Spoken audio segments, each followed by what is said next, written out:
In Tamil Nadu politics, power does not begin on polling day. It begins much earlier, before campaign vans roll out, before alliance announcements, before election symbols. It begins with a piece of paper and application. This is the story of how a simple form became one of the most powerful political tools in Tamil Nadu. Tamil Nadu's political culture has always been different from the rest of India. Whether it's a parliamentary election or an assembly election, the moment people sense an election is near, party headquarters become crowded, leaders start arriving, party workers gather in thousands, media cameras switch on, and right at the center of all this activity is one ritual that everyone waits for: the Viruppa Manu, the election application. But it wasn't always like this before.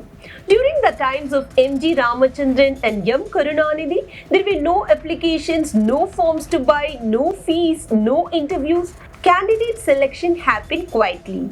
District secretaries would recommend names, senior leaders would discuss influence, and the leadership would evaluate candidates based on public reputation, social dominance in the constituency, ability to control party workers, participation in agitations and protests, and even whether the person had gone to jail for the party.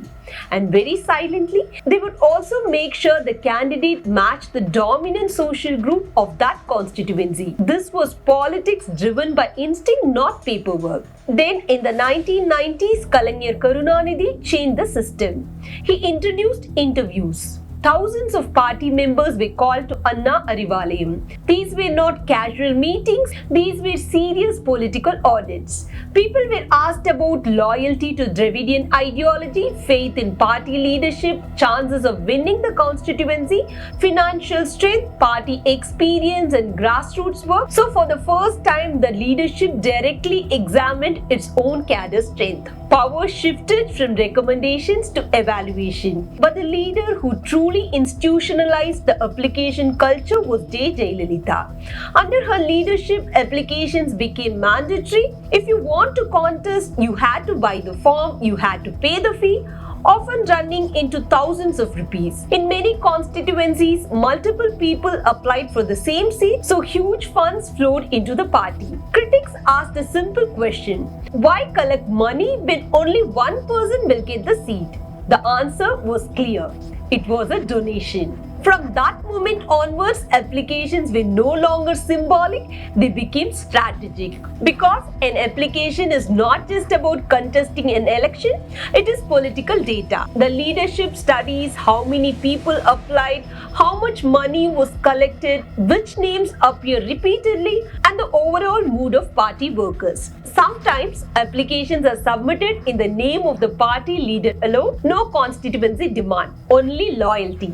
And in Tamil Nadu politics, that kind of devotion is never forgotten. Here, loyalty itself becomes a form of currency. So the DMK follows this process very strictly. Take the 2016 Assembly election, Kolattur constituency, only one application was submitted. The applicant was MK Stalin.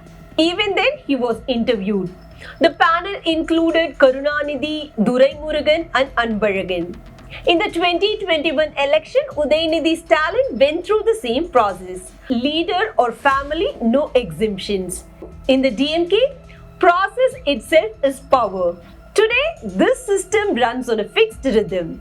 February, applications are issued. March, elections are announced. April, polling takes place. Even before alliances are finalized, this process begins because applications send political signals long before speeches do. So remember this: in Tamil Nadu, an election application is never just a form. It carries ambition, it signals loyalty, it brings in money, and it reflects power. Here in Tamil Nadu, politics does not begin at the ballot box, it begins with an application. Stay tuned and subscribe to Fireline Media for more interesting updates like these.